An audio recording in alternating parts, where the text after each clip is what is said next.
esta videoaula é referente à nossa primeira unidade de estudos e tem como objetivo esclarecer aspectos sociais e culturais que influenciaram o percurso histórico da educação das pessoas com deficiência. A educação das pessoas com deficiência é muito influenciada pela forma como a deficiência é concebida pela sociedade.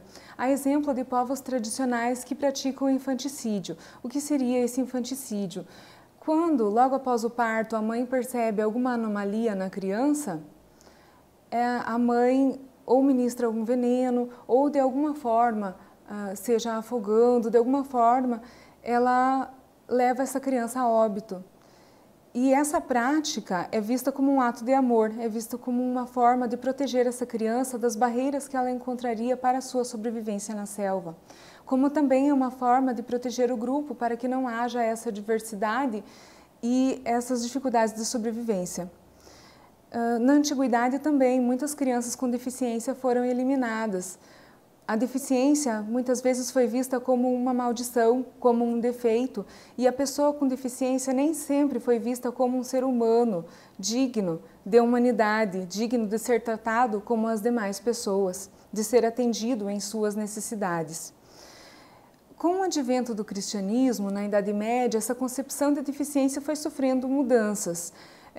A pessoa com deficiência começou a ser tratada de forma mais humana, mas muitas vezes a pessoa com deficiência também era vista de forma angelical, como um ser puro, desprovido de maldade. Ou, por outro lado, a pessoa com deficiência poderia sofrer preconceito, pois a causa da deficiência na Idade Média muitas vezes era atribuída aos pecados cometidos pelos ancestrais, pelos familiares das pessoas com deficiência.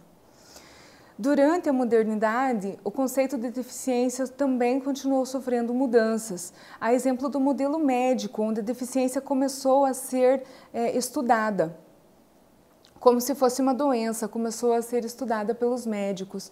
Um dos marcos da educação especial foi o caso de Victor de Aveyron, o menino selvagem.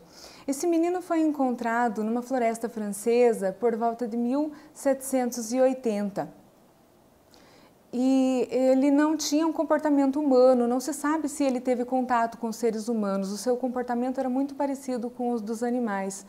Ele grunhia sons ininteligíveis, não falava e também não andava em postura ereta, se locomovia como os animais. Esse menino foi tutelado pelo médico Jean-Gaspard Itard e teve algum desenvolvimento na fala, aprendeu a falar algumas palavras, aprendeu alguns comportamentos, mas não teve um grande avanço e não se sabe que tipo de deficiência esse menino tinha ou se ele apenas sofreu uma privação cultural que foi ocasionar esse transtorno, essa deficiência. Outra médica que teve avanços na área dos estudos em relação às deficiências foi Maria Montessori. Ela desenvolveu materiais para trabalhar com as crianças com deficiência, desenvolveu um método baseado em materiais pedagógicos. No Brasil, a educação especial teve seu início com a criação do Imperial Instituto para Meninos Surdos e também com o Instituto Benjamin Constant para Meninos Cegos durante o período do Império. Esses dois institutos são até hoje referência em pesquisa e atendimento na área da surdez e da cegueira. Com exceção de alguns casos onde a deficiência passava despercebida, pode-se evidencia-se até aqui que a educação das pessoas com deficiência ocorreu de forma institucionalizada. Entretanto, é preciso dizer que antes da criação desses institutos educacionais, as pessoas com deficiência eram destinadas aos hospitais, aos manicômios, onde elas eram atendidas. A deficiência não era considerada como deficiência como uma condição social, mas sim como uma doença, como uma patologia, ainda dentro do modelo médico. Essa desinstitucionalização da deficiência, essa segregação, passou a ser amenizada com o movimento de integração, que surgiu na década de 60 e teve seu auge na década de 70. Então, o que seria esse movimento de integração social? Seria tornar o mais possível a convivência das pessoas com deficiência na sociedade, a sua inserção, inseri-las na medida do possível na sociedade, no convívio social. Um exemplo disso, porque essa tendência ainda existe, são as classes especiais, onde as crianças com deficiência têm o seu atendimento de forma segregada, mas em alguns momentos são inseridas no mesmo espaço social em que as outras crianças. Nos Estados Unidos, essa tendência denominava-se mainstreaming, e não tem uma tradução. Esse termo é utilizado sem tradução, significava restringir o quanto menos possível o contato social das pessoas com deficiência. Na década de 90, surgiu o movimento pela inclusão, que foi ganhando força mundialmente. Esse movimento tem como princípio a perspectiva da deficiência social.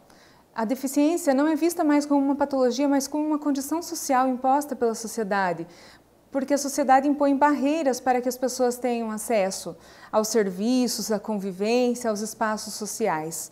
Então, este movimento impõe uma mudança de paradigmas, uma mudança de percepção da deficiência. As pessoas com deficiência não são mais concebidas como inválidas na sociedade, mas como pessoas que enfrentam barreiras para que possam participar na sociedade de forma plena.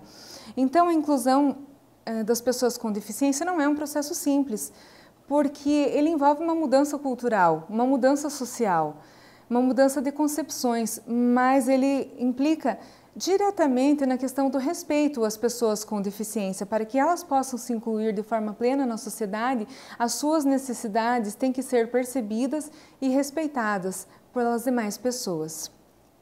Obrigada pela atenção e estou à disposição para maiores esclarecimentos via Moodle. Bons estudos!